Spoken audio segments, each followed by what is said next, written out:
Attorney, sino po ang members ng defense panel? Kayo ba ang Opo. lead?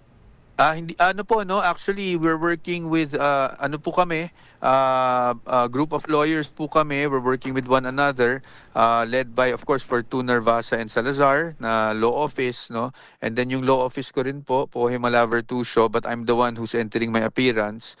And then meron din po kami sila Attorney Ralph Podota and Attorney Mark Vinluan.